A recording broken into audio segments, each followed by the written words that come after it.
안녕하세요. 차트부입니다. 오늘 리서치 조사 결과 윤석열 검찰총장이 이낙연 대표와 이재명 지사를 누르고 차기 대선 주자 지지율 1위를 처음으로 달성했습니다. 오늘 이 윤석열 관련 테마주들이 어떤 게 있고 이 관련 종목들의 연관성과 이 차트를 한번 분석을 좀 해드리겠습니다.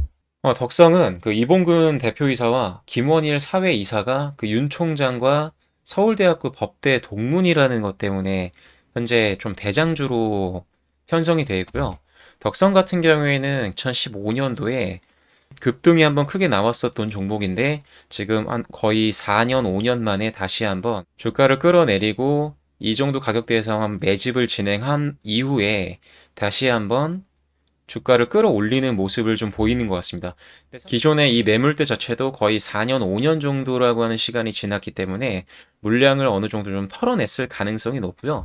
이평선 자체가 좀 수렴한 이후에 이 종목이 조금 우상향이 좀 꾸준하게 나오면서 종목 자체가 좀 더 추가적으로 돌파할 가능성이 좀 있습니다. 대신에 지금 입성하시는 거는 굉장히 위험하다는 말씀드리고 싶고, 덕성보다는 덕성우가 이 저항 물량이라고 하는 매물대 자체가 크게 없습니다. 2015년도에도 상승률 자체가 덕성에 비해서는 적었기 때문에 덕성보다는 덕성우가 좀 상승할 가능성이 없습니다.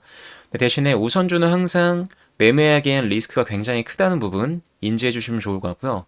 두 번째는 서현입니다. 서현은 그 유재만 사회이사가 윤 총장과 서울대 법대 동문이라는 걸로 결과적으로 이 종목도 동문인 걸로 올라간 겁니다. 사실상 특별한 이유 없죠. 근데 원래 테마주가 그렇습니다. 별게 없습니다. 별 이유가 없어야만 테마주인 것도 있고 이렇게 한번 해먹었다가 위에서 또 개인들에게 물량 한번 떠넘기고서 꺼지기 시작하면 몇 년 동안 수령합니다. 이 종목도 2013년도부터 2019년도까지 한 6년, 7년을 하락 추세를 이어왔던 종목입니다. 그래서 지금 매수하는 거는 사실 조금 위험할 수 있다. 라는 부분 들어간다고 해도 기술적으로 단타 개념으로 들어가셔야지 계속 가져가신다고 생각하시면 굉장히 위험한 섹터가 대선 테마입니다. 우선 서현도 현재로서는 조금 가격대가 높긴 높아요. 급등이 좀 나왔기 때문에 조금 더 상승 가능성은 있습니다. 그래도 멀리 봤을 때는 전에 고점에 비해서 상승한 게 벌써 50% 이상 상승이 나왔어요. 바닥 대비. 상승이 50% 정도 이상 나왔기 때문에 이제부터 좀 위험 가능성이 좀 있다. 리스크가 좀 있는 종목입니다. 서현. 다음 종목은 진도입니다. 진도도 좀 갑작스럽게 후발주자로 안호봉이라고 하는 사회이사가 윤 총장과 사법연구원 동기라는 테마가 좀 엮이면서 진도가 좀 후발주자로 갑작스럽게 나온 종목이고요. 이 종목도 사실은 급등률 자체가 너무 높아요. 단기적으로. 지금 입성하시는 거는 위험합니다. 그리고 기존에 하락 추세가 굉장히 강했던 종목이고 이 종목은 재무적으로도 별로 안 좋아요.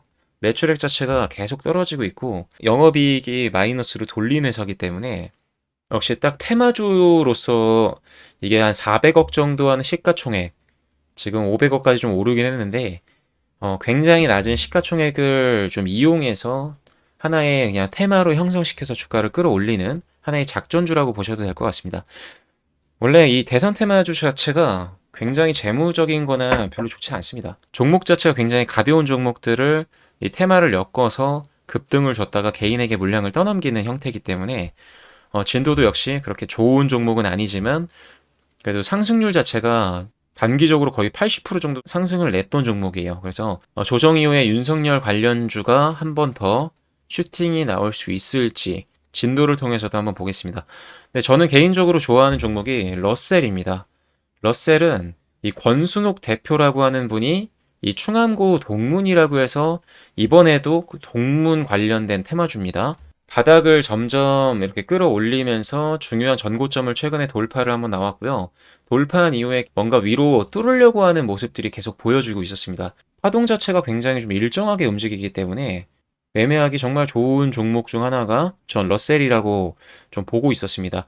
이 종목 같은 경우에는 재무도 나쁘지 않고요. 시가총액도 한 900억에서 1000억 정도를 하고 있고 뭐 매출액이나 영업이익이 좀 꾸준하게 오르고 있어요. 그래서 만약에 매매가 살짝 꼬였다고 해도 이 종목은 재무적인 부분이 좀 받쳐주기 때문에 뭐 진도나 이런 종목에 비해서는 리스크가 상대적으로 좀 적어질 수 있습니다. 나중에 실적주로도 엮일 가능성이 있어요. 이런 테마주는 살짝 피해갈 수 있는 구멍이 있으면은 좀 좋습니다. 그 다음은 모베이스입니다. 모베이스는 그 사회이사인 김병옥 씨가 이 서울대 법대 동문이라고 하는 이 관련 테마로 엮여 있는 동문 관련주고요.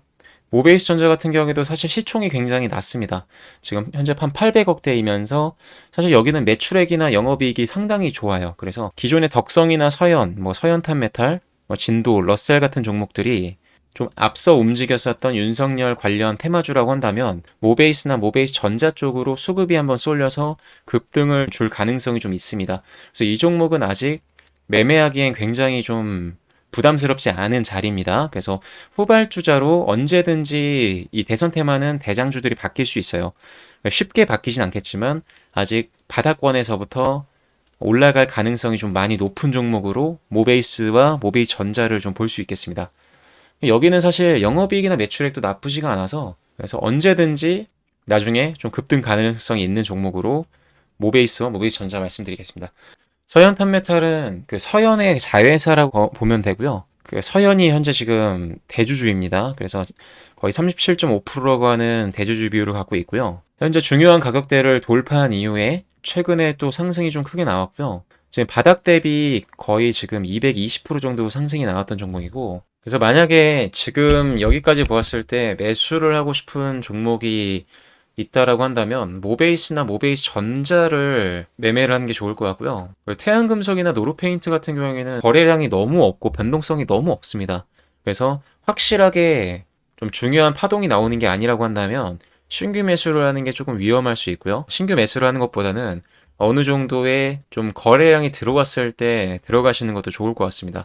네, 여기까지 좀 간단하게 설명을 드렸지만, 이 대선 테마주는 사실상 억지로 그 연결고리를 만들어내가고 있는 형태이고, 동문이라고 하는 것 자체가 뭐 옛날에는 통했을 수 있어요. 근데 지금 2020년도에는 이 동문이라고 하는 것 때문에 뭐 그 기업을 밀어주거나 한다는 게 쉽진 않습니다.